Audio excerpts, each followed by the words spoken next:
Hello hi. இது என்னென்னு பார்க்குறீங்க. இது வந்து அரிசி கழுவுன தண்ணி. இது வந்து எல்லோரும் வந்து ஃபேஸ்க்கு ஹேர்க்கெலாம் யூஸ் பண்ணலாம்னு சொல்லுவாங்க. ஆனால் அதை அரிசி கழுவும் போது மொத்தமாக யூஸ் பண்ணக்கூடாது. அரிசி கழுவி கொஞ்சம் தண்ணி எடுத்து வச்சு ஒரு 2 hours அந்த 2 hours டைம் விட்டோம்னா அது பேஸில் வந்து ஒரு ஒயிட் கலரில் வந்து ஃபார்ம் ஆகும். ஆக்சுவலி அதுதான் நம்ம போடணுமே. இது எடுத்து வச்சு 2 hours ஆயிடுச்சு. நான் எடுக்கும்போது வீடியோ எடுத்தேன், பட் வந்து அது டெலீட் ஆயிடுச்சுன்னு நினைக்கிறேன். சரி, ஓகே, வாங்க இது போர் பண்ணும்போது எப்படி இருக்குன்னு பார்க்கலாம்.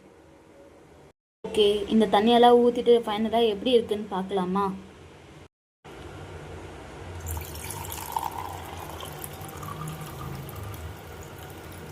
ஃபார்ம் ஆகுது தெரியுதா?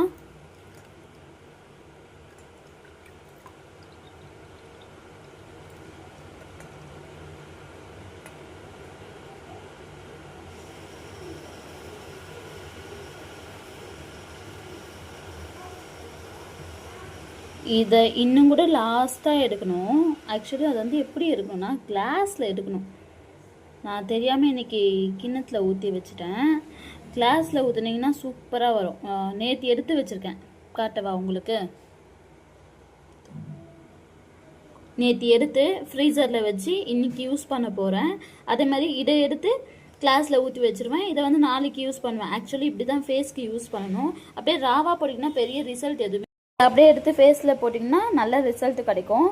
வெறும் அந்த தண்ணியை மட்டும் எடுத்து போடுறது வந்து யூஸே கிடையாது. இந்த அடியில் இருக்குது பார்த்தீங்களா, இதுதான் ஒரு ஜெல்லி ஃபீல் வரும். இது இன்றைக்கி விட்டுட்டு நாளைக்கு எடுத்திங்கன்னா இன்னும் கொஞ்சம் லிக்விட், எப்படி சொல்லிட்டு ஆலிவேரா ஜெல் எப்படி அந்த ஒரு வளவளப்பு இருக்கும் அந்த மாதிரி இருக்கும். நீங்கள் ட்ரை பண்ணி பாருங்கள். தேங்க்யூ, பாய்.